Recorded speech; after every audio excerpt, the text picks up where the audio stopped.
Buenas tardes, soy Laura Fava, profesora del área de tecnologías del medio ambiente del Departamento de Ingeniería Química y Tecnología del Medio Ambiente de la Universidad de Oviedo. Y bueno, me he apuntado a esta iniciativa pues porque procuro colaborar siempre con todo lo que tenga que ver con la divulgación del mundo científico y porque creo que solo cuando todos sabemos lo que hay y los esfuerzos que se están haciendo, pues podemos sentirnos un poquito más cercanos a ellos y participar en nuestra posibilidad y bueno, valorar los esfuerzos que se hacen e intentar que con los pequeños granitos de arena pues todo esto adquiera un poco más de importancia. Me hubiera gustado hacerlo presencialmente, como supongo que a todos mis compañeros que estén participando en esta iniciativa y como lo hemos hecho otros años con diferentes iniciativas parecidas. Pero bueno, las circunstancias obligan, las circunstancias mandan y bueno, afortunadamente vivimos en un mundo que nos permite hacer este tipo de cosas. Si me veis mirar al fondo es que tengo detrás otro monitor en el que tengo las preguntas que me dijeron que deberían ser un poco el hilo conductor de este pequeño vídeo y empieza por una presentación. Bueno, pues creo que eso ya lo he hecho más o menos. Estudié en la Universidad de Oviedo, Ingeniería Química, hice el doctorado aquí también, después de un pequeño periodo en el que me fui a buscarme la vida aparte, pero al final volví como oveja a su rebaño. Dentro de ese doctorado hice una estancia de 3 meses en Finlandia, en lo que es y era de aquella también uno de los laboratorios punteros en la revalorización de biomasa residual, que era mi tema del trabajo, del que os hablaré posteriormente. Y después de acabar la tesis me fui a hacer una estancia postdoctoral a Lyon, también a otro centro de investigación, en este caso no era universidad, era un centro de investigación público, también muy relacionado con procesos de catálisis y aplicados a biomasa.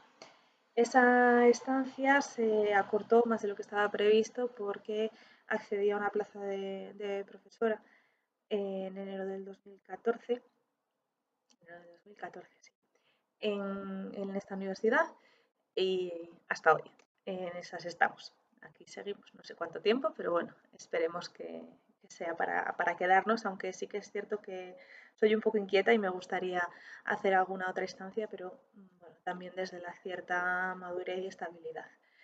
Eh, Actualmente doy clases de tecnología ambiental, pues en diferentes asignaturas, más o menos con el mismo contexto, en el grado de biotecnología, en el grado de tecnologías industriales y de ingeniería eléctrica de la Escuela Politécnica de Gijón y asignaturas más específicas ya en máster de ingeniería de minas, tratamiento de efluentes y de residuos y en 3 asignaturas del máster de ingeniería química, gestión integral de suministros y residuos, prevención de la contaminación y desarrollo sostenible y tratamientos avanzados de control de la contaminación. Como veis, un poco todo guiado en lo mismo.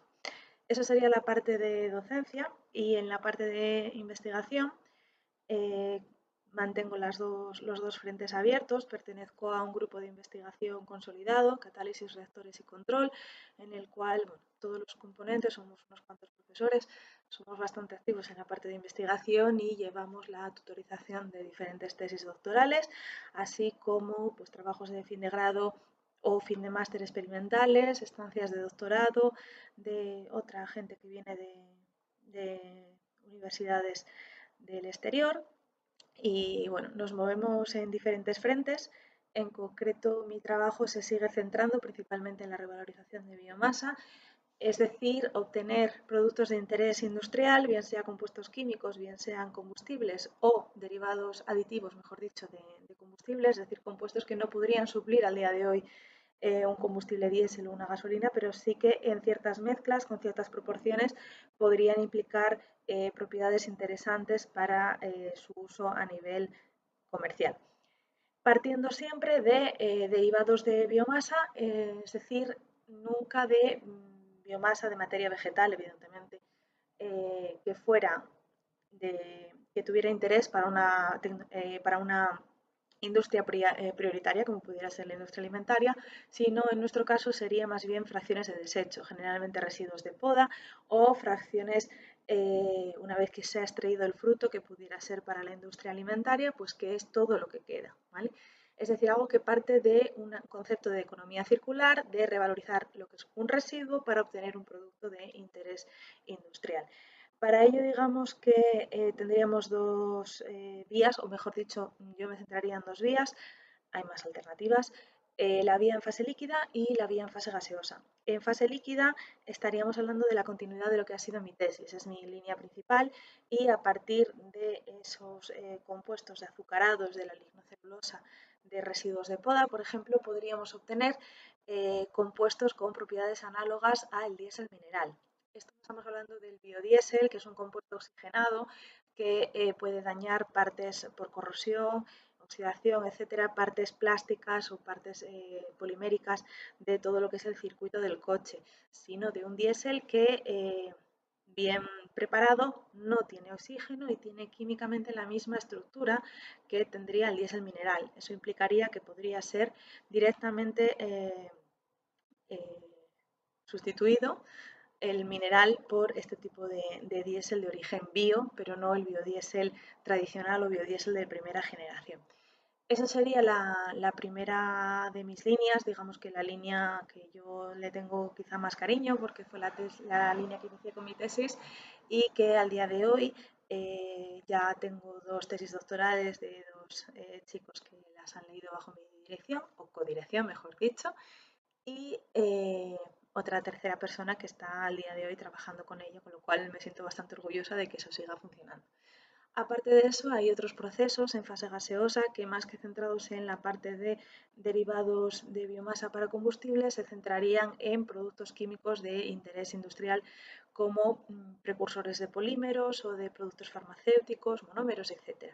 En ese caso estaríamos centrándonos principalmente en reacciones en fase gaseosa, reactores continuos, es un enfoque bastante diferente, pero siempre con la idea de intentar encontrar un proceso, mejor dicho, lo más verde posible, es decir, intentando movernos hacia catálisis heterogénea que no genere residuos peligrosos que hubiera que tratar de forma controlada, intentando minimizar las condiciones de severidad del proceso, es decir, la menor presión y la menor temperatura para reducir los costes energéticos y por lo tanto las emisiones de CO2 generadas para su obtención. Bueno, esa sería un poco la filosofía. Y ahí nos hemos centrado de momento en la revalorización primero de etanol, a partir de etanol obtener disolventes, obtener eh, productos como el butadieno que pueden ser interesantes para la industria de polímeros, etcétera. Y también en la revalorización de acetona en fase gaseosa. También la obtención de isoforonas, de mesetileno, tienen interesantes propiedades como adhesivos, como resinas para tratamientos de madera y bueno, al final serían sustituyentes de otros productos que al día de hoy análogos, porque esos productos se están obteniendo al día de hoy, tal cual, las isoforonas, el mesetileno, pero se obtienen a partir de fracciones de petróleo. Por lo tanto, sería hacer esa sustitución material de la materia prima de una no renovable, el petróleo, a una que sí lo fuera, que sería la biomasa a partir de la cual obtendríamos esa acetona o ese etanol por diferentes transformaciones previas. Aparte de eso, tengo otro tipo de líneas quizá un poquito más pequeñas que se mueven más que por grandes proyectos, por trabajos de investigación, pero bueno, también tienen su interés y también te sientes orgullosa de ellos cuando consigues que pues, entre el alumno y tú pues, se lleve a cabo un trabajo creo que bonito. Ahí estaríamos centrándonos en dos vías principales. Por un lado, la hidrodecloración como proceso de eliminación de halógenos, principalmente de clorado, en muchos compuestos que afectan a la calidad de las aguas. Son compuestos altamente tóxicos que en muchos casos no se pueden eliminar por los métodos tradicionales de las depuradoras y necesitamos estas reacciones específicas. Reacciones que están identificadas en la bibliografía con buenas eficacias utilizando hidrógeno gaseoso. Además del alto coste de este reactivo, pues tendríamos todo lo que deriva de los peligros del transporte y el manejo de un gas que es altamente explosivo. Por lo tanto, nuestra propuesta es sustituir ese hidrógeno gaseoso por una molécula, en este caso el ácido fórmico, de la cual vamos a extraer ese hidrógeno que necesitamos.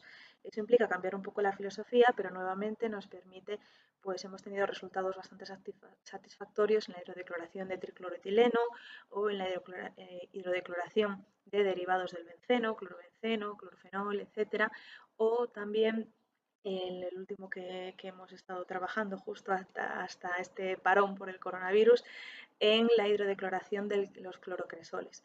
En todos los casos estaríamos hablando de tratamiento de efluentes. Aquí estamos entonces en otro punto de vista, pero para eliminar un problema al día de hoy en las aguas industriales. Esa sería una de las opciones de esas vías más pequeñitas y la otra sería la revalorización de lodos. Lodos de depuradora donde hasta el día de hoy, también con trabajos principalmente apoyados en estudiantes de biotecnología, de trabajos de fin de grado, estamos elaborando un proceso a partir del cual se extrae la fase lipídica de los microorganismos que conforman los lodos secundarios de las depuradoras y mediante un proceso de transesterificación se obtienen ésteres metílicos que sería el biodiesel de primera generación tradicional, los FAMES conocidos, mediante la revalorización de un residuo. Esto nos permite sacarle un valor añadido superior a los tradicionales de compostaje o de gasificación, porque todavía tenemos un producto más específico, de mercado más establecido, mayor valor añadido y por lo tanto estaría un paso antes en todo lo que tenga que ver con la pirámide de gestión de residuos. Además, estamos ahora valorando la opción de ampliar esa línea de investigación no solo a la revalorización de los lípidos, sino también a la revalorización de otras fracciones, de tal forma que se pudiera obtener más de un producto químico a partir de la misma materia prima, que sería un lodo. Sería hacer una especie de biorefinería en la cual los lodos serían la materia prima. Eso creo que responde a la presentación, a los temas de investigación actuales, a si he trabajado en esas ramas o no, cómo ha sido mi trayectoria, más o menos eso está contestado. Y me quedaría, ¿cuáles son las mayores dificultades que he encontrado en mi campo de investigación? Ah, pues la mayor dificultad ha sido el coronavirus. Eso ha sido lo que nos ha parado totalmente. No, me siento muy afortunada. La verdad es que he tenido una trayectoria relativamente sencilla. Nunca podríamos decir que es perfecta. A todos nos gustaría que nuestra vida fuera un camino de rosas y no lo es. Pero afortunadamente nunca me ha faltado trabajo y afortunadamente pertenezco a un grupo en el que siempre me he sentido muy apoyada, muy arropada y a pesar de la crisis, a pesar de que evidentemente se necesita hacer mucho más esfuerzo en todo lo que tenga que ver con la investigación y apoyarlo no solo moralmente, sino económicamente, estamos en un grupo en el que no hemos tenido demasiadas dificultades a la hora de llevar a cabo nuestras investigaciones. Por lo tanto, yo he de decir que me ha sobrado trabajo más que faltarme. Dificultades las hay, pues cuando te rompes la cabeza contra una pared porque llevas 2 meses sin que te salgan cosas, porque se te estropea un equipo y todo lo que buscarías que fuera fácil y sencillo, incluso a nivel burocrático en una universidad no es fácil. Cuando se te estropea en casa una lavadora es llamar al técnico para que la repare. En una universidad es un poquito más complejo porque todo requiere muchas más etapas y cada vez más además. Con lo cual creo que el exceso de burocracia es uno de los factores que al día de hoy más nos ralentiza, más nos dificulta las cosas. Evidentemente hay mucha falta de financiación, todo es poco para todo lo que tenga que ver con la investigación, pero como os digo, dentro de mi pequeño campo yo no he tenido dificultades personales, sé que existen y hasta ahora, y toco madera, he tenido mucha suerte. No sé si el día de mañana será diferente. ¿Y qué recomendaría a alguien que quisiera seguir una carrera investigadora? Que necesitas quererlo y quererlo mucho. No hay horarios. Esto no vale entro a las 9 y salgo a las 5, porque quizá puedas no entrar a las 9, pero quizá a las 5 te falte mucho para salir. Al final es algo que te embebe mucho, que necesitas, que te cuesta dejar de pensar en ello, si realmente te gusta, porque tiene que ser tu pasión, porque al final tienes que estar constantemente pensando y darte cuenta que quizá un día dando un paseo mientras estás creyendo que descansas, encuentras la justificación para algo que hasta ahora no sabías explicar. Entonces se necesita tener muchísima constancia, eh, saber que las cosas no salen a la primera, porque entonces no sería investigación, entonces sería solamente una máquina, un engranaje más en un proceso. El descubrir cosas también implica mucha frustración en muchos casos y hay que saber lidiar con ello y hay momentos difíciles, pero bueno, somos ese tipo extraño de personas que cuando nos publican un paper o tenemos un proyecto o alcanzamos algo que para nosotros es un logro, quizá nuestros amigos no lo entiendan del todo, pero es una felicidad poco comparable con otras. Entonces es algo muy vocacional en lo que a mí particularmente me ha dado muchas alegrías y a mí me encanta y espero seguir con esta ilusión siempre. pero tienes que tener ilusión. No es un trabajo que creas voy a cobrar ni 1.000 euros ni 5.000 por estar en un horario fijo, ya pago y me voy, porque si ese es el enfoque, pues igual puedes hacer una tesis, no te digo que no, pero el mundo de la investigación te embebe, te come, es algo pasional. Así que nada, mi consejo es que si realmente eres una persona que crees que tienes esa pasión por la investigación, lo intentes. Desde luego, si estás a nivel de estudios, que te esfuerces al máximo porque nuestra carta de presentación al principio es nuestro expediente académico y por lo tanto para adquirir becas, para ser contratada, es lo que tienen. Y por lo tanto de ahí te puedes arrepentir de las fiestas de primero en las cuales tuviste un aprobado raspón porque no sabías muy bien cómo gestionar la universidad. Entonces mi consejo siempre es eso. El esfuerzo diario al final lleva recompensa, pero tiene que ser diario. Y bueno, que si me necesitáis para algo, pues en la universidad, favalaura.uniobi.es o en el despacho en la Facultad de Químicas estoy casi siempre, así que podéis enviarme los correos que hagan falta. Y bueno, lo que siempre se dice, importantísimo los idiomas, importantísimo es tener la mente abierta a que el mundo no acaba ni en la Facultad de Química, ni en Oviedo, ni en España. Y la investigación es algo muy global. Entonces hay que saber, aunque todo el mundo quiera o casi todo el mundo quiera volver a casa, hay que saber estar fuera. Es una experiencia muy enriquecedora. En demasiados casos es demasiado necesaria, pero en el mundo de la investigación, aunque las cosas fueran especialmente bien, que no es el caso, debería ser importante porque enriquece muchísimo a todos los niveles. Así que trabajo, constancia, ilusión y nada, mucho apoyo. Y que ojalá que este tipo de iniciativas fueran más y que valgan para, no sé, pues para dar a conocer, para ilusionar a la gente y para saber que estamos ahí. ¿Vale? Venga, un saludo.